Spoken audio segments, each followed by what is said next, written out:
admoesteis os desordeiros, consoleis os de pouco ânimo, sustenteis os fracos e sejais pacientes para com todos. Amém? Em cima desse texto, eu estava lendo e quando eu vi algo que o Senhor falava sobre a gente tomar cuidado e se atentar com alguns tipos de pessoas, a qual esse texto fala, que são os desordeiros, os de pouco ânimo e os fracos. Eu estava meditando nessa palavra e o Senhor me levou num texto muito conhecido, que é Lucas capítulo de número 15, onde Jesus está ensinando por parábolas, e talvez sejam uma das parábolas mais conhecidas que a gente tem no nosso meio, que é onde Deus fala sobre a ovelha perdida, a dracma perdida e o filho pródigo. É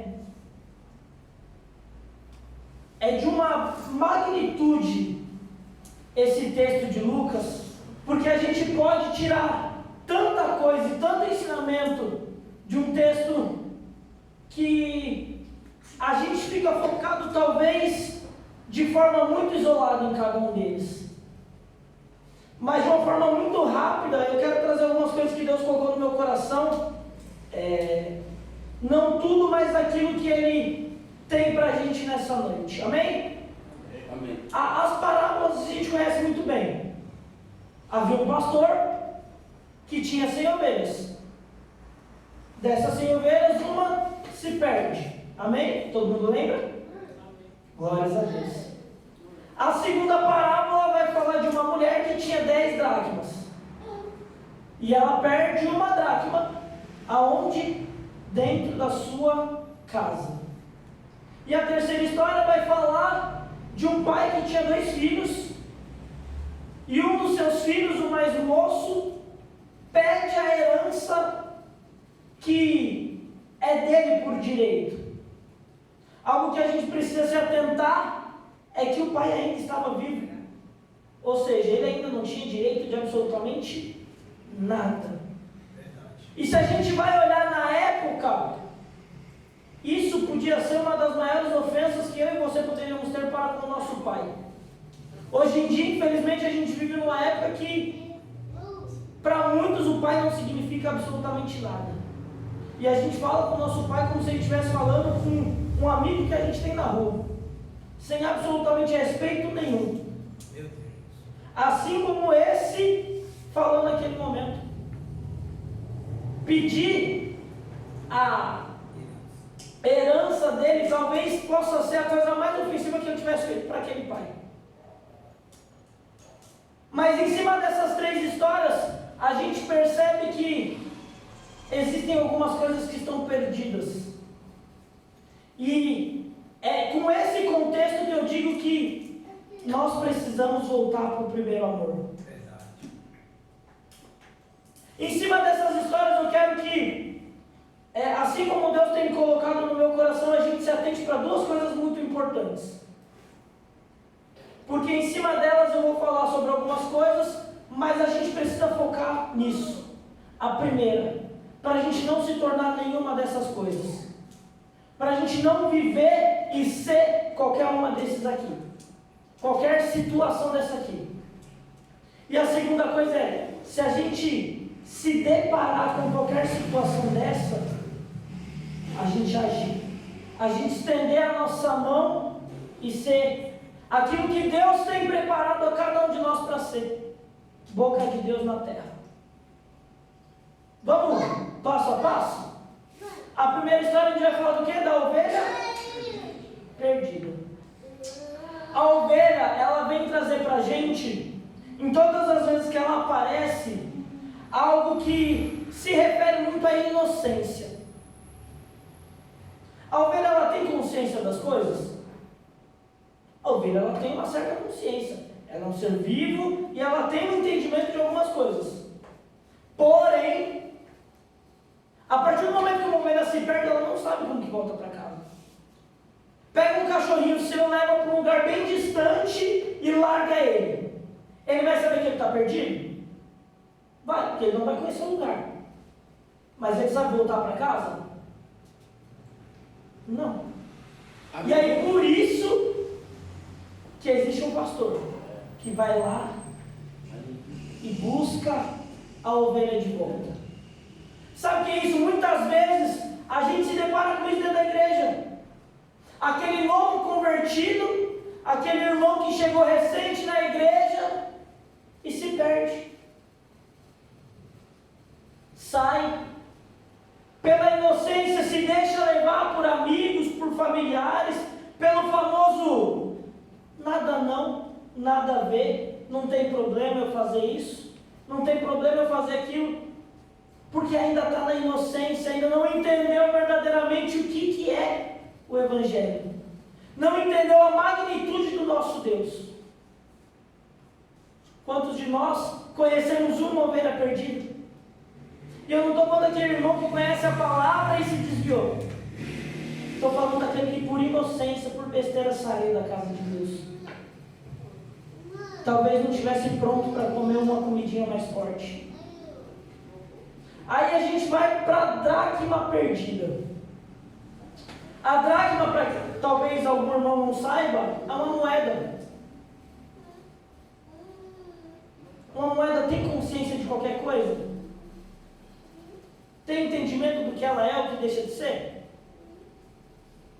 Aí é engraçado porque a gente vê que a moeda se perde dentro de casa. Alguém que não sabe o seu valor, não sabe o quanto vale, nem o quanto pode ser usado dentro da casa de Deus. É muito triste a gente se perder dentro da própria casa, sem entender o que está fazendo ou para que serve. A gente pode olhar para a direita e para a esquerda, ver um monte de banco vazio e procurar as dracmas perdidas. Quantos aqui tem muito para entregar, muito valor, mas estão dentro da casa de Deus e perdidos? A gente precisa tomar cuidado para a gente não se tornar isso. E para não deixar esse tipo de coisa acontecer na nossa frente sem que a gente não fazer nada. Aí a gente vai para a terceira história rapidamente e encontra a história do filho pródigo. E é muito fácil porque a gente sempre vê o filho pródigo e vê ele como o mais errado da história. E talvez não seja. A parábola vai dizer que o filho pede a herança para o seu pai e em cima disso o pai divide para eles. Ou seja, se a gente atentar o texto, o pai não pegou o dinheiro e falou, tá, filho, está aqui o seu e acabou. Não, ele reparte entre eles. E aí a gente começa a entender algumas coisas.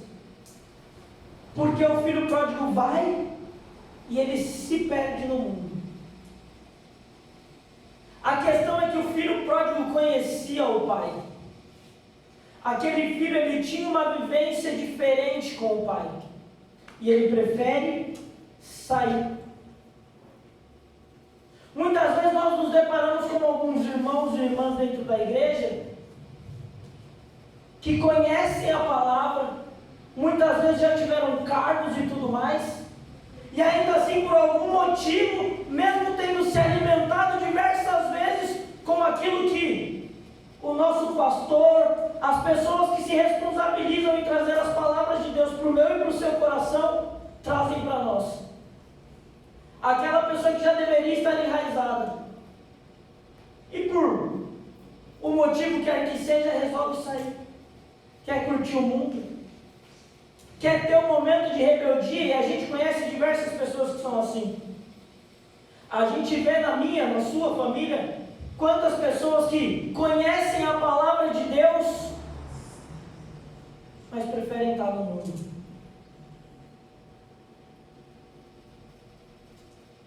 Só que aí existe uma pequena diferença. A ovelha, o pastor foi procurar. A dracma, a mulher estava procurando. Mas e o filho pródigo? Eu e você, a gente já conhece a palavra. A gente já conhece a Deus. A gente já tem uma vivência com esse Deus.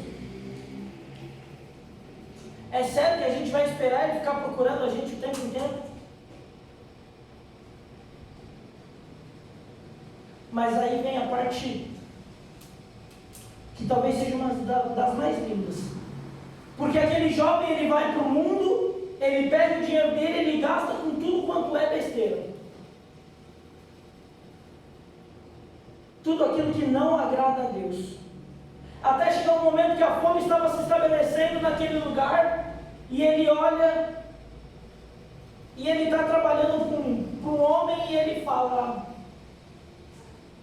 eu queria comer aquela comida que os porcos comiam. Até as bolotas dos porcos eu gostaria de comer. A gente às vezes chega num nível, quando a gente resolve sair da presença de Deus, da presença do nosso Pai, que se for preciso para ter a gente de volta, Ele faz a gente passar o extremo. Alguém que tinha tudo dentro de casa, tudo com facilidade, vai querer comer comida de porco, aquele resto, aquela lavagem.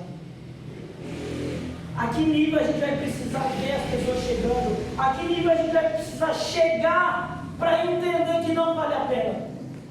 Porque beleza, enquanto a gente está aqui dentro, é coisa linda de Deus. Só que o problema é quando a gente resolve sair.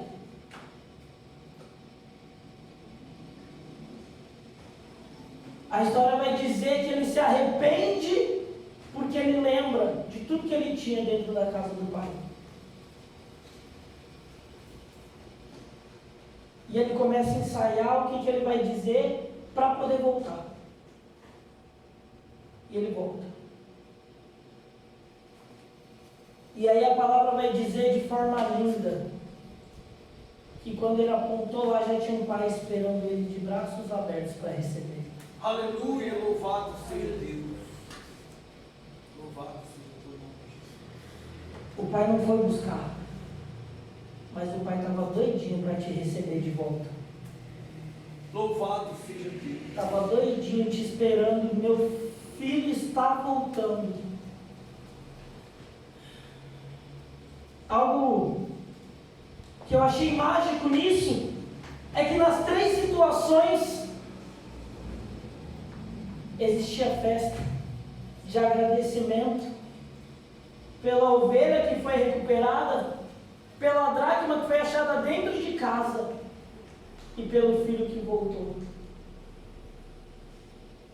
Quando eu falo que talvez o pior não tenha sido o filho pródigo que voltou e houve festa, é porque a gente esquece do irmão dele, que estava dentro da casa do pai, tinha tudo que podia ter, que podia usufruir, e ainda assim, quando o irmão chegou e o pai fez festa, ele foi murmurar, foi reclamar, foi criticar o pai por estar fazendo festa pela vida do outro que voltou. Ah, irmão, isso me corroeu por dentro, porque a gente vive isso aqui. A gente vive isso todos os dias.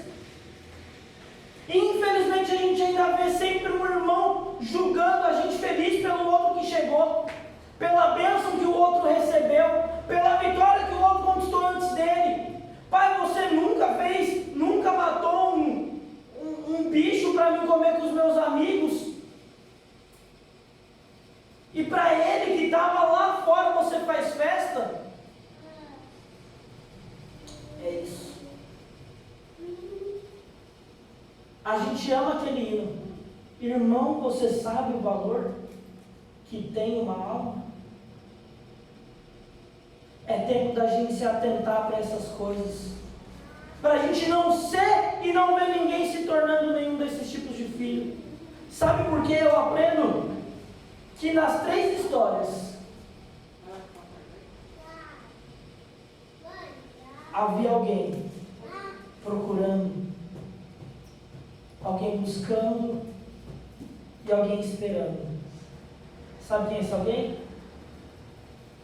É o nosso Deus, que a todo tempo busca a gente, a todo tempo procura os verdadeiros adoradores dentro da casa dele, e a todo tempo está de braços abertos esperando para que a gente volte e se renda ao grande amor dele.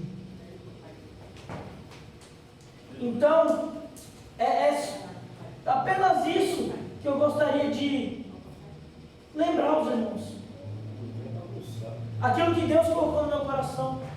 Sempre se lembre que tem um Deus te buscando, te esperando e te procurando. Entregue a sua vida e volte ao primeiro amor de Deus. Amém? Agradeço a oportunidade e as palmas louvam em grande.